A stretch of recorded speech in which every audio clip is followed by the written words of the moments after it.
HM કિચનમાં મિત્રો તમારું સ્વાગત છે। તો આજે આપણે બનાવી રહ્યા છીએ પાઉંભાજી। તે પણ કુકરમાં બનાવીશું, ફટાફટ બની જશે તેવી પાઉંભાજી બનાવીશું અને એકદમ બજાર જેવો તમને ટેસ્ટ પણ આવશે। અને અત્યારે શાક ઓછા આવતા હોય તો પણ તમે પાઉંભાજી બનાવી શકશો। તો ચાલો પૂરો વિડીયો જોઈ લઈએ કઈ રીતે બને છે। મિત્રો, વિડીયો જોવા પહેલાં તમે મારી ચેનલને લાઈક કરો, શેર કરો અને સબસ્ક્રાઈબ અચૂક કરી દો। તો મેં અહીં એક કુકર લીધું છે।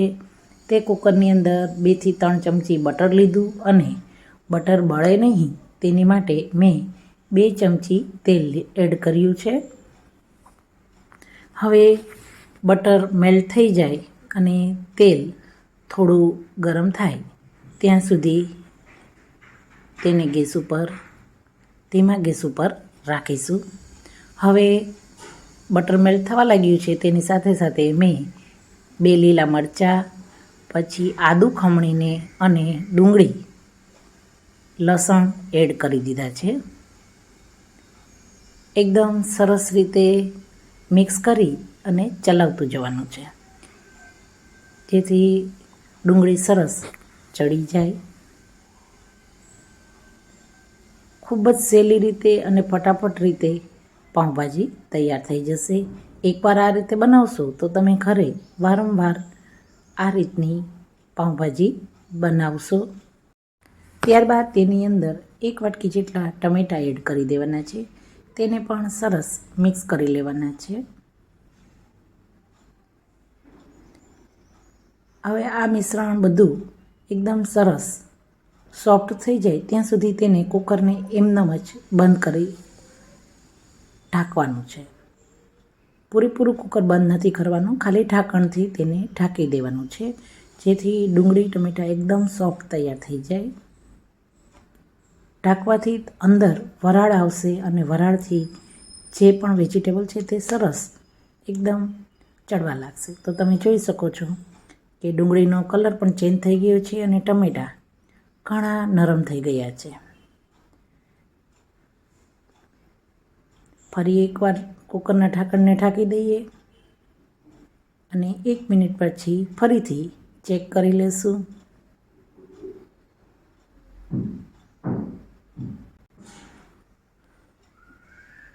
ફરી થોડી વાર થઈ ગઈ છે તો હવે ફરીથી કુકરને ઢાંકણને ખોલી અને ચેક કરી લઈએ તો એકદમ સરસ નરમ થઈ ગયા છે અને લસણ અને આદું મરચાં બધું જ સરસ સતળાઈ ગયું છે। તમે જોયું કે ચમચાની મદદથી પ્રેસ કર્યું તો ટમેટું પ્રેસ પણ થાય છે। તો હવે તેની અંદર 1 વાટકી વટાણા, 1 વાટકી બટેટા અને 1 થી અડધી વાટકી ગાજર સમારીને લેવાના છે। બસ આટલી જ વસ્તુ લેવાની છે। હવે કોઈ પણ વેજીટેબલ નથી લેવાના। તો બધા જ વેજીટેબલને એકદમ સરસ ચમચાથી મિક્સ કરી લઈએ। ત્યારબાદ તેની અંદર રેગ્યુલર મસાલા છે હળદર પાવડર, ધાણા જીરું પાવડર અને લાલ મરચું પાવડર એડ કરીએ છીએ તે કરવાનું છે। અહીં સાથે સાથે મેં બીટરૂટ પાવડર એડ કર્યો છે જેથી તમારું મરચું કાશ્મીરી મરચું નહીં હોય તો પણ ભાજી એકદમ કલરફુલ લાગશે। અને બીટરૂટની રેસીપી મેં અગાઉ તમને આપેલી જ છે। તો બીટરૂટ પાવડર ઘરે કેમ બનાવવો તે પણ તમે મારી ચેનલ ઉપર જોઈ શકશો। સ્વાદ પ્રમાણે મીઠું એડ કર્યું અને થોડું પાણી એડ કરી અને બધા જ મસાલાને સાતળી લઈએ। મસાલા સતળાઈ જાય ત્યારે ફરીવાર થોડું પાણી એડ કરવાનું છે।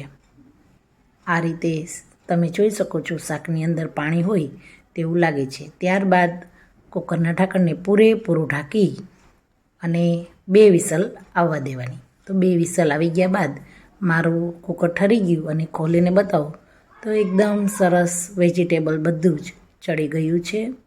તો હવેની પ્રોસેસ જે પાઉંભાજીની છે તે કરીએ કે મેસરની મદદથી આ રીતે એકદમ સરસ બધા જ વેજીટેબલને મેશ કરી લેવાના।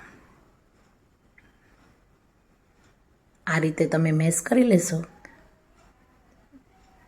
તો એકદમ ભાજી એકદમ સરસ તૈયાર થઈ જશે અને મેશ થઈ જશે। હવે બીજા ગેસ ઉપર તેલ ગરમ કરી અને તેની અંદર એક ડુંગળી ઝીણી સમારી અને એડ કરવાની છે. ડુંગળી સતળાઈ જાય ત્યારબાદ તેની અંદર 2 ચમચી પાઉંભાજી મસાલો એડ કરવાનો છે. બધો જ મસાલો સરસ તૈયાર થઈ ગયો અને સતળાઈ ગયો તો તેને જે અગાઉ ભાજી આપણે તૈયાર કરી હતી તેની અંદર એડ કરી દઈશું. ભાજી થોડી ઠીક લાગે છે તો તે ભાજીની અંદર જે આપણે પેનની અંદર ડુંગળી સાતળી તે પેનમાં જ થોડું પાણી એડ કરી અને તેને ભાજીની અંદર એડ કરી દઈશું.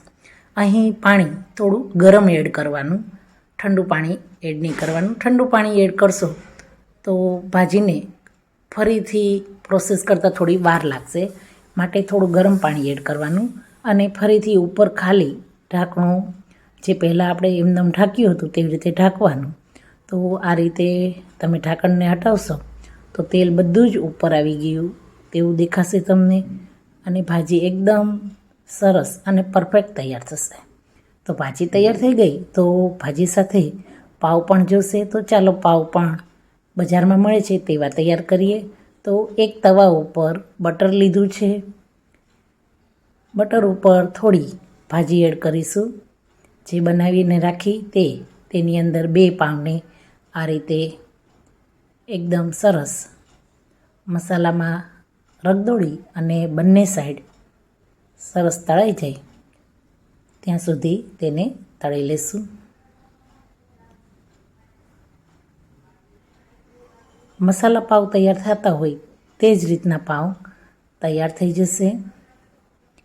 તો મેં એક સર્વિંગ પ્લેટની અંદર પાવ લીધા છે, ડુંગળી લીધી છે અને ભાજી લીધી છે.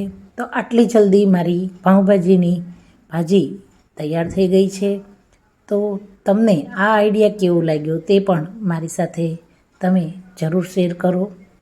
અહીં ઉપરથી લીંબુ એડ કર્યું છે.